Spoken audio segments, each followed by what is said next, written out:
Dr. Anna Satalino. I'm a clinical psychologist. I have a private practice in Sayville where I see Lyme disease patients, chronic physical disease, depression and anxiety, and I help with health and wellness. So we were saying that it is amazing, at least to me, that there is an actual specialty within the clinical psychology world treating Lyme patients. Absolutely, because Lyme disease is a multisystemic disease. It affects the mind and the body. So we really need to treat not only the body, but the mind as well. So when we talk about depression and suicide associated with Lyme patients, first of all, let's talk about the depression aspect of it. Sure. How prevalent?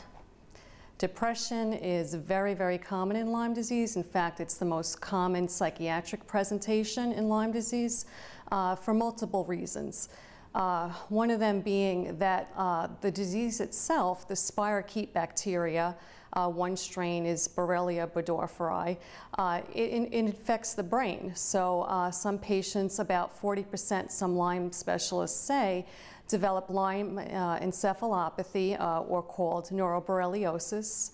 1/3 of those patients get suicidal ideation alone. It can also affect the neuroendocrine system, and some people get thyroid disorders. That can cause depression. So there's a lot of biochemical reasons why people can get depression. The other reasons are indirect reasons, just having the disease alone. You know, people are debilitated to the point of having a quality of life that's comparable to congestive heart failure patients. So, and the pain that people have is comparable to post-surgical pain. So symptoms wax and wane, the quality of life is down, people don't know where to go for treatment, doctors turn them away. A lot of patients end up going to 10 to 15 to 20 doctors. And you know, even if they are lucky enough to have the diagnosis of Lyme disease, the doctors usually say that it's treatable within a month of antibiotics. And if you're still sick, you now have something else. It could be fibromyalgia, it could be chronic fatigue syndrome, could be depression, it could be anything. And they usually point to it's probably all in your head. Mm-hmm. So there's not only an emotional response to this, but there's also, as you were saying, the biochemical response. Absolutely. So it's not all in your head, so to speak. Absolutely. It's a compounded problem.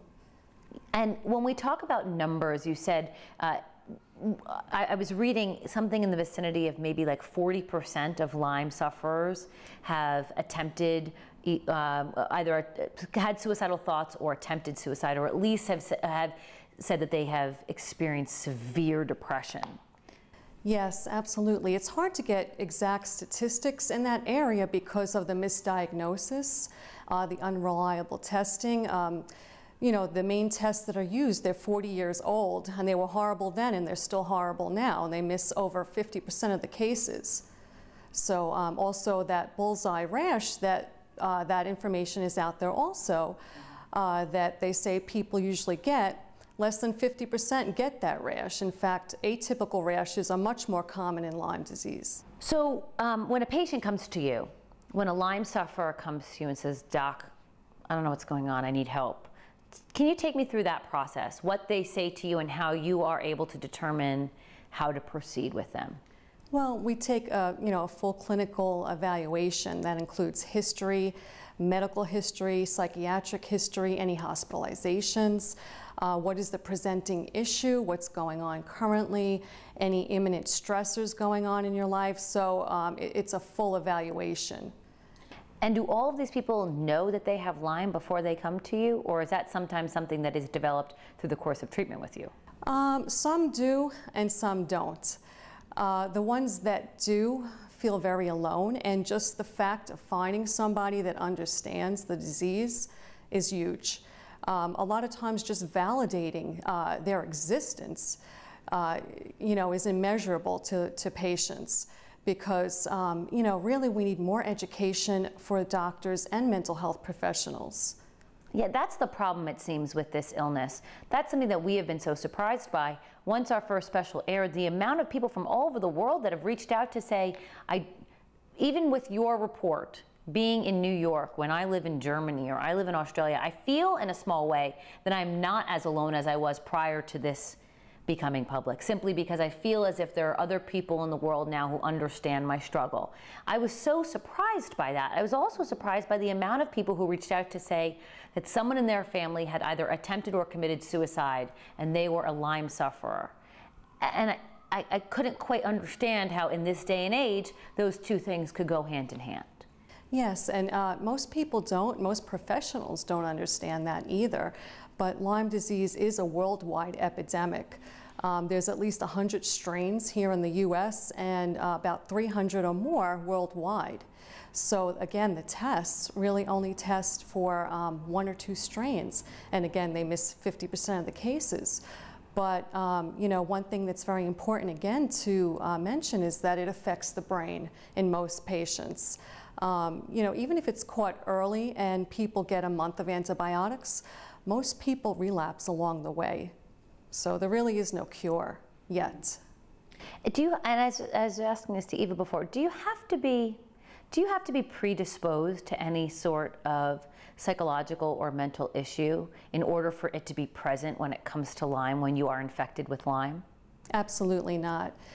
You know, one of the things we want to, you know, screen for is to, you know, look and see, is there a psychiatric history of depression?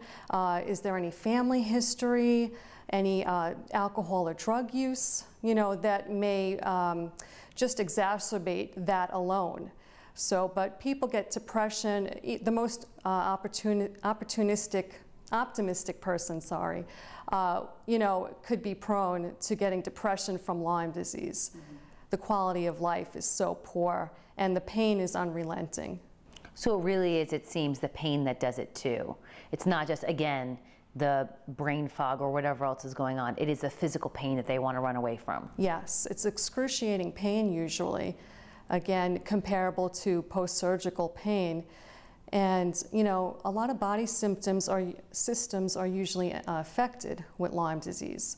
So they can have neurological issues, they can have dizziness, seizures, photosensitivity, panic attacks, then gastrointestinal issues.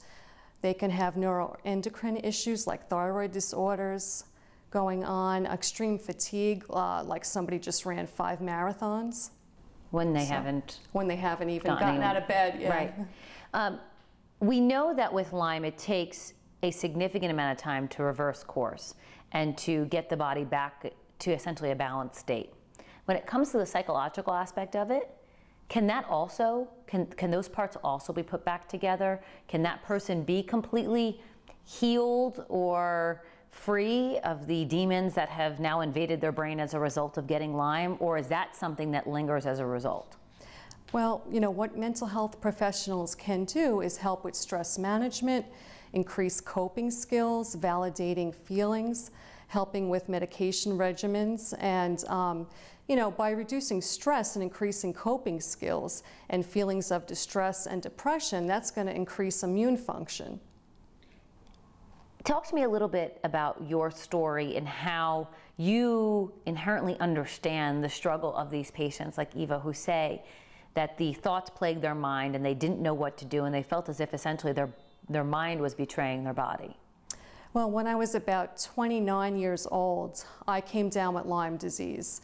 And prior to that, I was a personal trainer, I was a mental health case manager, I had a very active life, I loved the outdoors. I used to go camping all the time, which is how I probably contracted it. But like most people, I never saw the tick because most of them are the size of a poppy seed. You would never know if it's in your hair, if it's on the back of your leg. I never had a rash.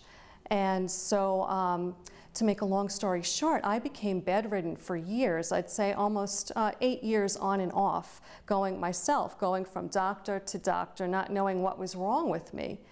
And finally, I did come across, eventually, a doctor who knew what to do, a Lyme disease specialist.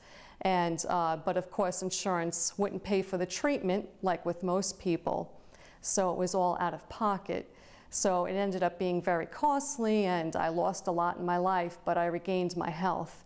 And really, during that time, I also was studying for my master's degree in health psychology, and I ended up going on to get my PhD in clinical psychology. But one of the main motivating factors was because I knew the devastations of this disease, and I had a passion for health psychology, and I wanted to be able to try and help people and maybe even be a voice for people. Wow, and you're able to do that with your practice? Yes.